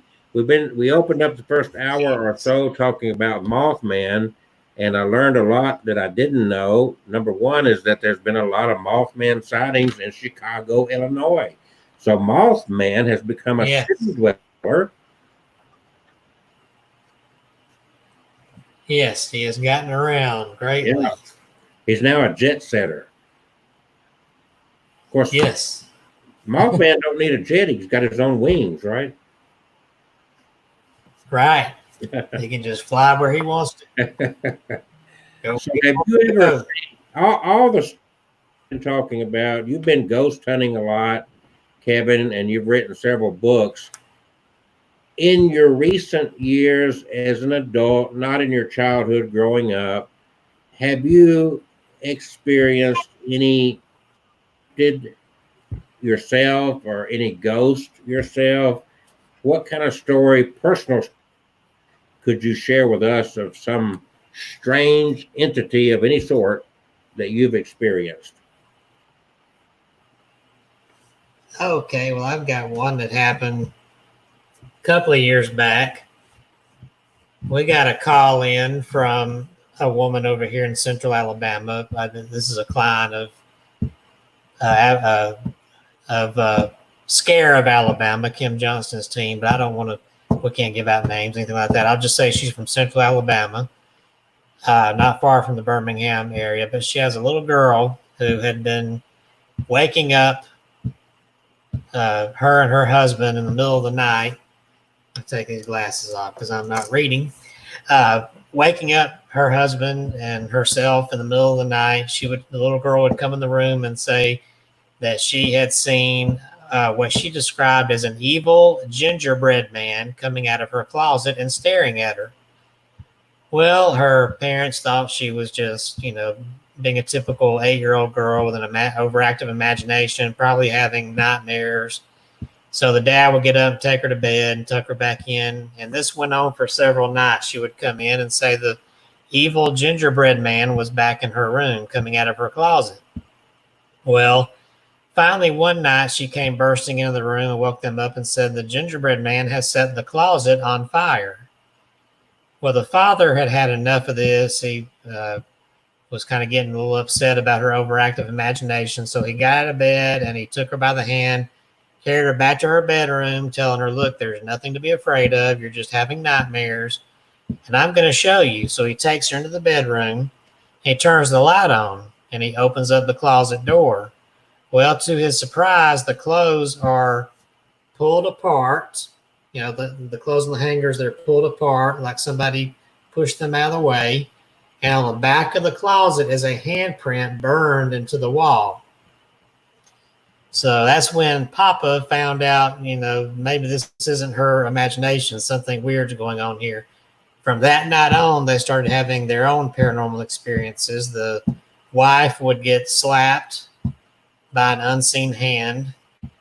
The husband heard some growling, and their dogs would just go crazy and bark at the attic door. They heard noises in the attic. They called out Kim Johnston, our team leader, to come out and check it out. They heard about our team and our investigation, so they had us come out, and I went out with them. The house was kind of calm that night. We did a standard investigation with our EMF detectors, K2 meters, spirit box, voice recorders. The little girl had told us prior to our investigation, we did a little interview with her, but we had her mother take her away from the house while we were investigating. But the little girl said she also had a good friend, a good spirit friend named Willow, who was a little girl that would often show up and appear in her room to protect her. Well, during our investigation in the daughter's room, we were doing a spirit box session asking for Willow, and we heard a little girl's voice come through, but we couldn't quite make out what she was saying. But I got a sense that she was walking across the room there, and in fact, we had a couple of K2 meters went off that were laying. We had one on the bed and one on the nightstand. The one on the bed went off. Then the one on the nightstand went off, and then suddenly I felt a little warm, it felt like fingers caress my arm, and I felt a little brush of air go by me. I said, "I think little Willow just walked through the room and made herself known." And I felt very positive about her. But something, every time I look at that attic door in the hallway, I kept feeling weird. I noticed the family dog kept sitting there and growling at it. So we asked the wife, the mother, if we could go up there and check it out, but she didn't want us going up there. She said it was too dangerous and didn't want us to get hurt climbing up there. I guess they had stuff piled up there. So we didn't go up there, but we did a sage blessing of the house and we left. The next morning, Kim texts me and says she got a call from the mother, hysterical, saying something has happened to the daughter overnight. And she texted a picture to Kim. Apparently, the little girl woke up screaming, and she had 3 claw marks going up her side. And the mother took a picture of it and sent it to Kim. So Kim was beyond concerned about this and called a priest that we've worked with before, who came out to do a blessing the very next night. Now, Kim had another place she had to go to, but I got to go along back to the house to visit this family, and I got to witness Art and his team go in and do a blessing of the house. And they had a huge setup. They set up cameras in the kitchen. They were videoing. They put a camera up in the attic, and they came back down from the attic and closed the door. I was sitting in the kitchen where the monitors were set up, and I saw them leave, and I saw the men come back down from the attic. I knew nobody else was up there. Everybody was accounted for. All of a sudden on the camera, you see things getting thrown across the room, like some entity was in there, invisible entity was picking stuff up and throwing it. They got that on video. So that gave me the heebie-jeebies, and the little girl was outside. She started panicking and crying about that time. She didn't know what was going on inside, but something caused her to panic, so they had to take her away. to her grandmother's house, and Art and he had a couple of other backup priests with him. All of them had their crucifixes, and they went around that house splashing holy water, splashing oil, everything they had. They were burning incense, everything they had, and praying for this thing to leave the house. And they started in the attic, and they're screaming at it to leave the house, go to the cross, and take its judgment. I'm standing at the bottom of the stairs, and another one of Art's team members is standing there. We're looking up toward the attic, and when he shouts, "Go to the cross and take your judgment," this cold blast of air came whooshing down the stairs. It blew past the guy in front of me, blew past me.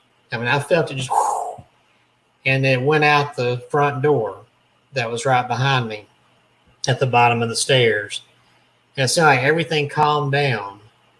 And they finished the blessing around the whole house, every corner, every inch, every window, every door, everywhere. And they had the mother come in afterwards, and she said she could totally feel the difference. Like a there was a huge lift in the air. It felt a lot better to her.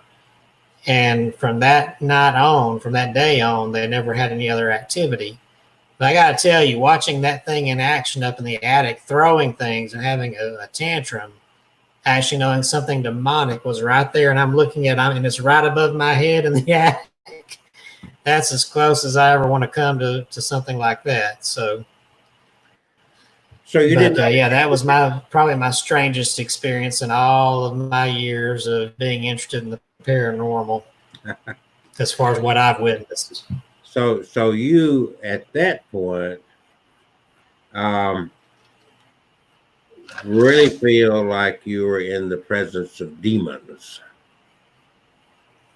That's what I thought. And I almost forgot to add, we did do a little research on the address and found out that family had only lived in the house for about a year. And we found out before that it was a rental property, and the last people in residence, it was a couple of college kids. Mm-hmm. And according to some people who knew them, they said that those kids had been playing with a Ouija board up in the attic. So it's possible they may have conjured something up, maybe by accident, that they didn't know about, and it was still there when this family moved in. Okay. And that's a theory. You have to watch out when you're playing around with stuff. It's serious business. You can't just play around with things you don't know about. Okay. Alabama has a little bit of history with exorcisms and that sort of stuff. And I'm going to go back to a gentleman that passed away. When did he pass away? He lived to be 90 years of age, July 2nd. The article was originally posted in 2015, but it was updated in 2019. So I'm not sure. But this guy's name, and I don't know if you've heard of him or not, he was known as the Alabama Exorcist. Have you ever heard of this guy? The Alabama Exorcist? I think I have. He had a deliverance ministry, casting out demons. Bill French was his name. If you were possessed by demons and needed exorcism, the Reverend Bill French was the man to call in Alabama. He founded in 1974 the Advocate Ministries in Irondale, and he helped people escape from cults and occult activities. He was an evangelical exorcist. He claimed to have cast out hundreds of demons out of people. He said he counseled more than 100 people who claimed to be demonic cult survivors and with multiple personality disorders.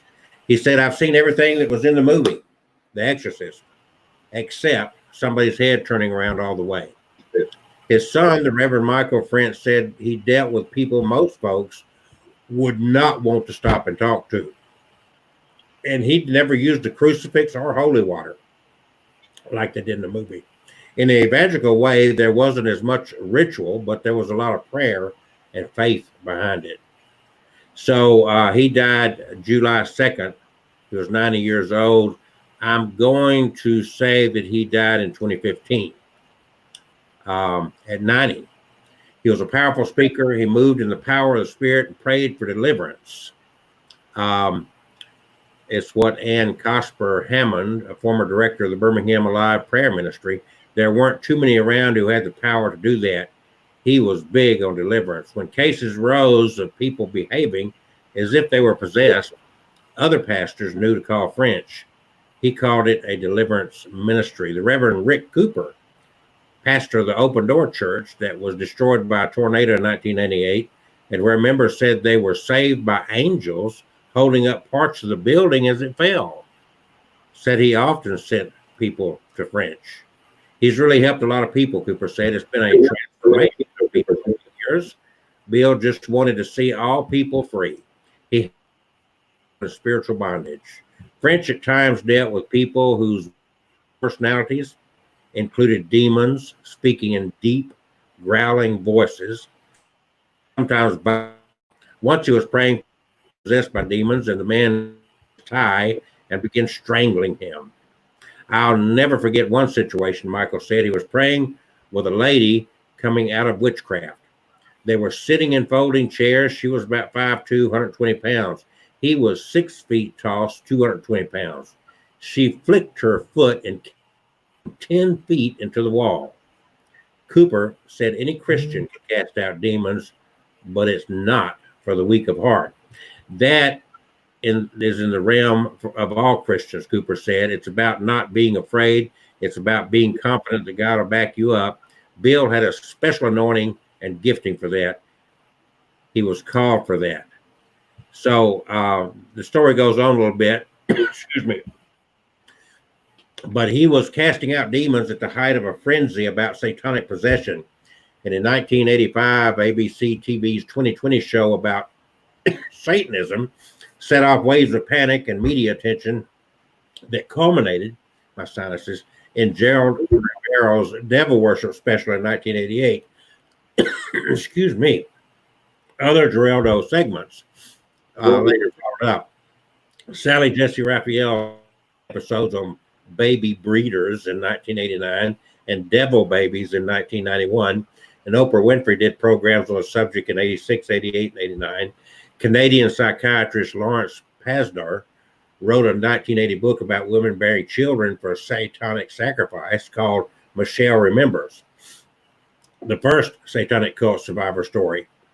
Maclean's magazine in Canada did an expose on Michelle Remembers, interviewing relatives who lived with Michelle Smith during the period she described, but they were never mentioned in the story.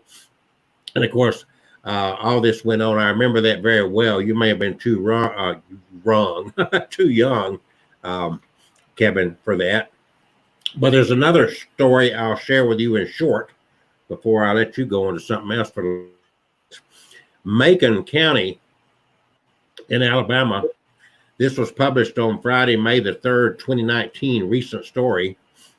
Before this accused terror cell was captured at this squalid New Mexico compound, authorities say they spent time here at their second compound in Alabama, just outside Tuskegee. I don't know if you remember this or not, Kevin. An NBC 15 drone showed first pictures of the site.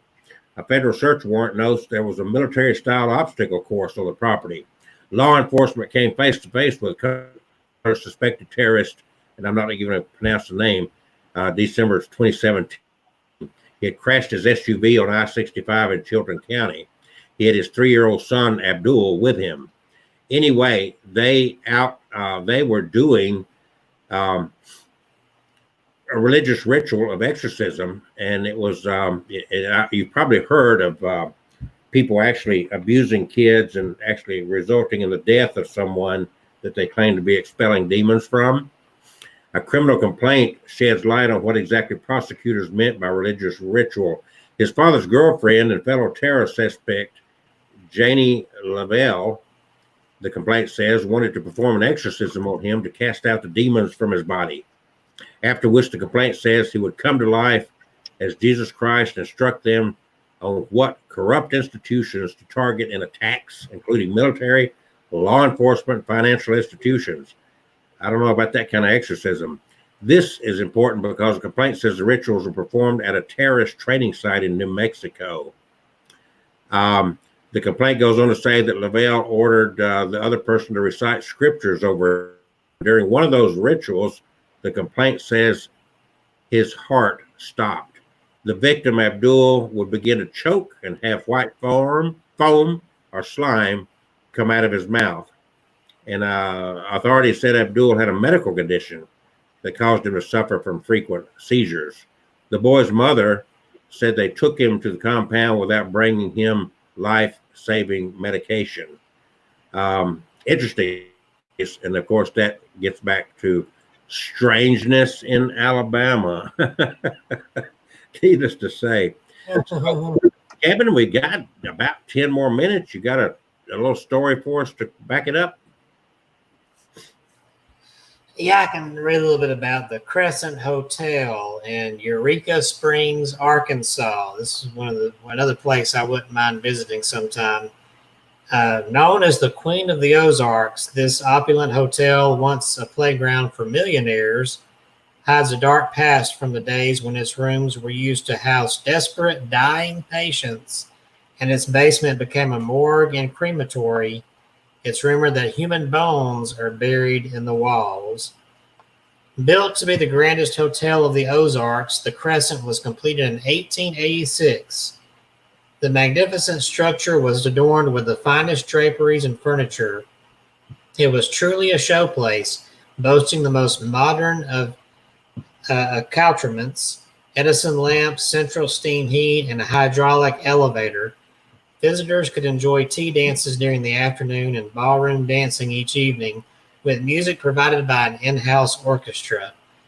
A stable with 100 sleek-coated horses was provided for the guests' riding pleasure for early morning canters along the mountainside. But the good times did not last forever. When the Great Depression hit, the hotel was converted to an exclusive girls' boarding school. One student became so depressed she jumped to her death from the hotel's rooftop. By the 1930s, the Crescent Hotel had become an experimental cancer hospital operated by Dr. Norman Baker, who had been run out of Iowa for passing himself off as a licensed physician and conning desperately ill patients out of their life savings. He set up examining rooms on the 5th floor, and the basement was used as the morgue. His claim that he could cure all cancers brought people by the droves. It is alleged that Dr. Baker cremated bodies in a large walk-in furnace below the hotel. When word of his arrest reached Eureka, residents, not wanting to tarnish the reputation of their pristine resort town, came and destroyed all papers they could find relating to the hospital. They also removed all traces of the furnace.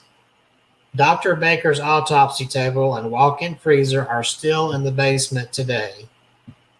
Up until 1985, one room in the hotel contained a wall of shelves lined with jars of formaldehyde and preserved body organs. It was also rumored that many deceased patients were buried under the floors and in the walls.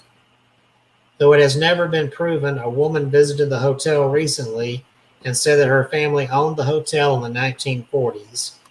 She recounts that one day the workmen were instructed to remove a wall. She was only 6 at the time, but she remembers quite vividly that when they removed the wall, from behind it tumbled out human skeletons. The workers fled, and it took weeks to get more people to come back and finish the job. Today, it is still a working hotel, and one of the most famous ghosts at the hotel is Michael, one of the Irish stonemasons who built the hotel in 1886. He plunged to his death and died on impact in what is now room 218. Guests in this room have heard his final cry and witnessed a hand coming out of the bathroom mirror. The door to the room opens and slams by itself, often locking its inhabitants inside the room. Many of the apparitions of the hotel are from the hospital days. He is described as a I want to man go in a there. purple shirt and white and a white linen suit.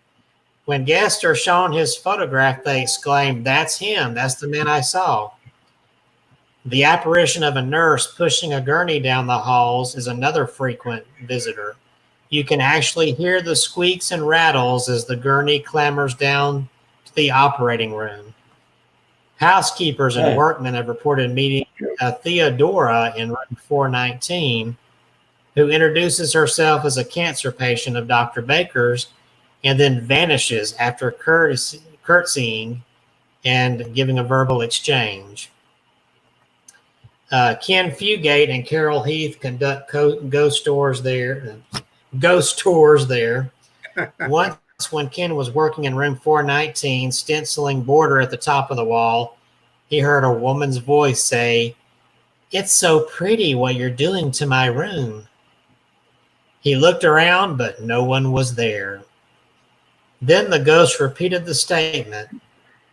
He asked her name, and she replied, "Theodora." Ooh. She told him she was a patient in the cancer hospital and loved her room so much that she just couldn't bear to leave it. "She's a sweet little lady," says Ken. "But if you don't like her room, she gets angry. She has actually taken guests' clothes and thrown them out in the hallway as if to say, if you don't like my room, they can leave." It says on the 5th floor is the room referred to as the North Penthouse, which is very active, and the inner is quite unsettling. They've had people report eerie colored lights flashing in the middle of the night, and it also was the private quarters of Dr. Baker. Yeah, there's a lot of ghost activity in this hotel. I would love to go visit this place. Now, what town is that in? That is it's in Arkansas, Crescent Hotel. Let's see, Eureka Springs, Arkansas. Okay, so that's around Hot Springs area. Yeah. Okay, so that's not a bad drive. Kevin. That's not a bad drive. No, it's not a bad drive. We could do a there, right? Yeah, possibly. Are you scared now? No, I'm not scared. So I'm not scared of Eureka. Eureka. So last year, Kevin, you went to Savannah, Georgia. Uh-huh. And you had your cat. Yes, I did. Cat. So the question is, are you going anywhere this year? Yeah. I planned it because we bought this new property, so I got to watch my money right now. So I haven't planned any trips for the rest of this year, but we'll see about next year. Are we going to be able to make that just day trip down to Mobile then? Just a day trip would be, yeah, as long as it's just a day trip, that shouldn't be a problem. Well, if you'll drive, I'll buy the gas. How's that? Oh, okay. Okay. Well, you need to let me know when you're available for that. Okay. We had a good 2-hour run here. We started out, the first hour is pretty much all Mothman from Mount Pleasant all the way to Chicago, Illinois. You can go back and listen to the stories as shared by Mr. Kevin. And then we went on some other little expeditions, and I really enjoyed the story that you had, that personal experience with those demons in that demon-possessed house, that you experienced that.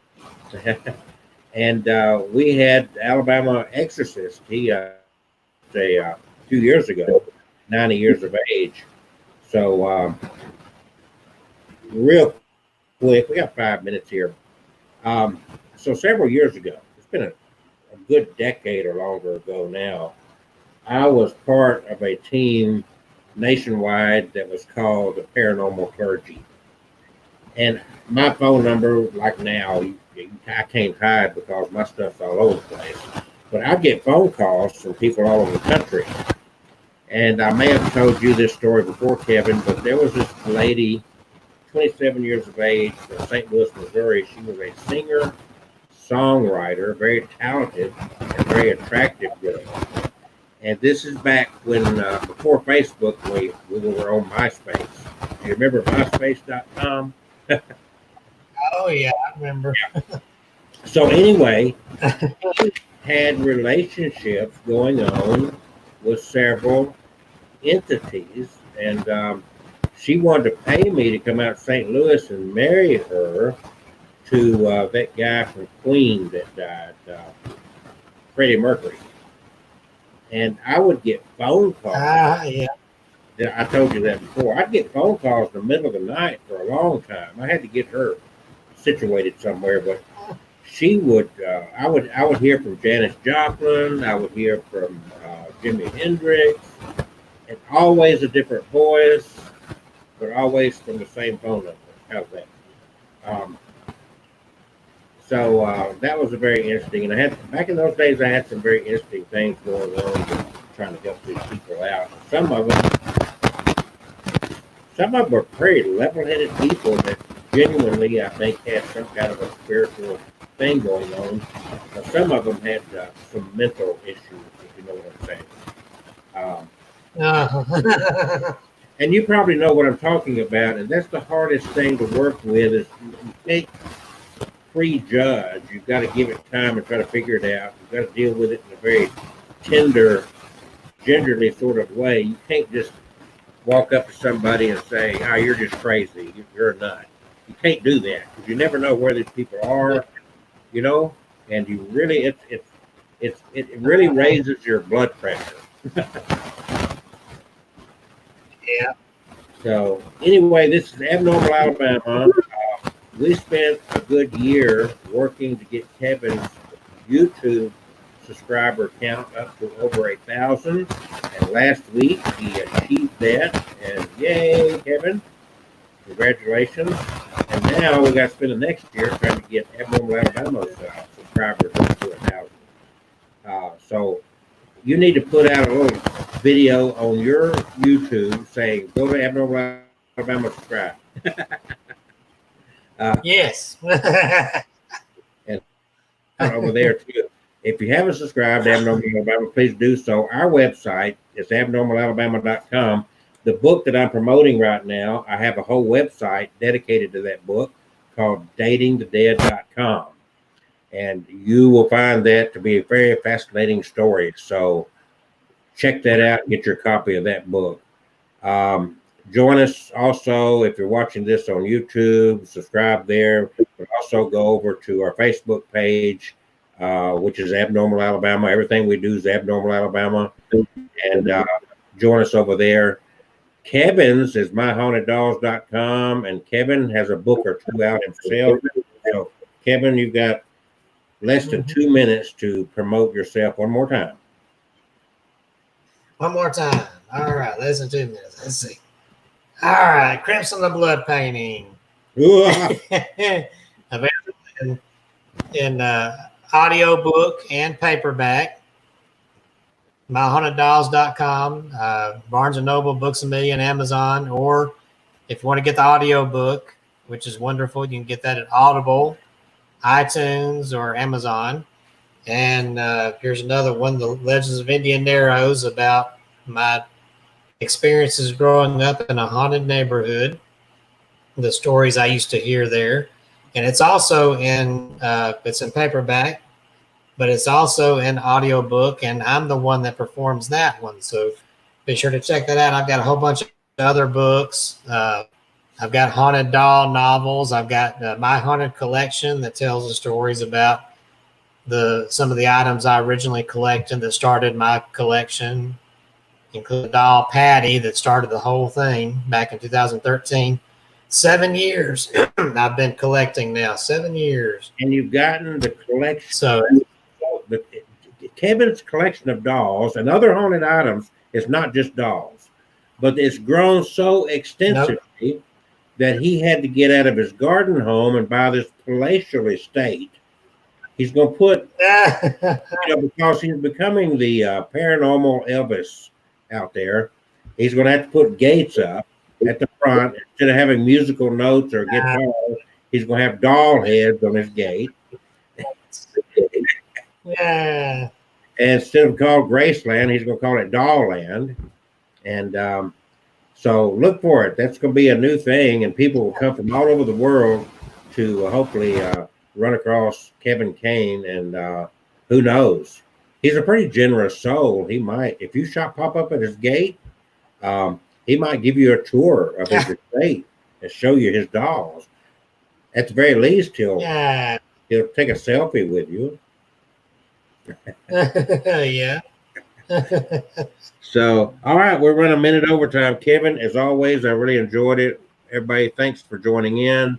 And also our friend Patrick, again, if you're still watching, join us next week and we'll put you on here with us and you some of your Sasquatch, Bigfoot stories. We'd love to hear them, right?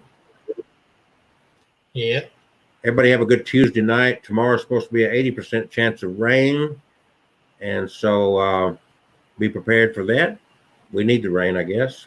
Other than that, we'll talk to you later. Say goodbye. Good night.